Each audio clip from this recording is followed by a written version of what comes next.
and blockchain that's a shared unchangeable record just so everyone's on the same page. Right, yeah. And it immediately grabbed my attention because, the core problem that VRF solves is something I think we can all appreciate, making sure things are fair.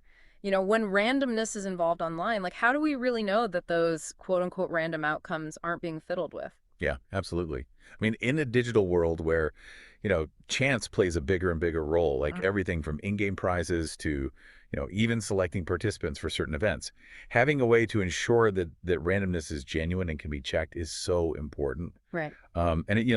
This force we're looking at really highlights why this matters, especially within Web3 applications. Okay, so let's get into it. What is a VRF? The source calls it a cheat-proof next-level dice roll for blockchain. I love it. I know, right? It's such a great way to put it. Can you tell us more about how it works? Absolutely. Yeah. So think of a VRF as a special type of digital tool. Technically, it's called a cryptographic function, but we need to get too into the weeds there. Right. Basically, it does two things at once. First, it produces a random number, Okay. but second, and this is crucial, it creates a proof. A proof. Yeah, like a tamper-proof receipt. This proof allows anyone to independently check that the random number was generated correctly and without any manipulation. So it's not just about getting a random result, it's about having undeniable evidence that the process was fair. Okay, so the verifiable part means we can actually like pop the hood and see how it works. The source mentions the blockchain as this unbreakable save file. hmm How does the blockchain make this verification possible? Exactly.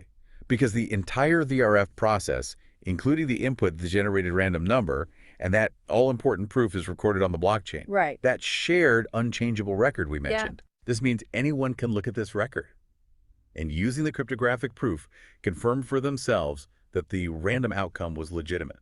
It becomes virtually impossible to retroactively change or influence the results. Okay, this is where it gets really interesting for me, at least when we look at Web3, especially in gaming. The article brings up the Apertum blockchain. So, Mhm. how does VRF make things fairer for gamers in these decentralized environments? In Web3, games on platforms like Apertum VRF tackles a major potential source of doubt. Yeah. So think about, you're playing a game and there are these rare in-game items. Without VRF, might worry that the game developers are, secretly controlling who gets the best loot or that certain players have an unfair edge. Right, the classic fear of a rigged game. Precisely.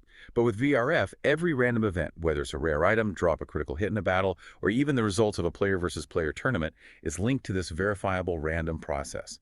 The blockchain logs, the initial information, the VRF generates the outcome and the proof, and anyone in the community can audit that the whole thing was on the level. I And, this goes beyond just gaming too. VRFs could also be crucial for ensuring fairness in things like decentralized lotteries, or even for randomly selecting participants in governance processes on the blockchain. That's a great point. The example in the article of the Gaming Factory peer-to-peer arena with its NFT sword drops and APTM coin prizes really makes it concrete for me. So VRF essentially makes these decentralized game economies trustworthy, right? Absolutely. By guaranteeing the fairness of these random events, VRF fosters trust within the gaming community and the broader Web3 space. The source uses this great analogy of a ref who can't be bribed. Right. And I think that's perfect. Yep. Ensures honest leaderboards and legitimate achievements because the randomness behind them is provably fair.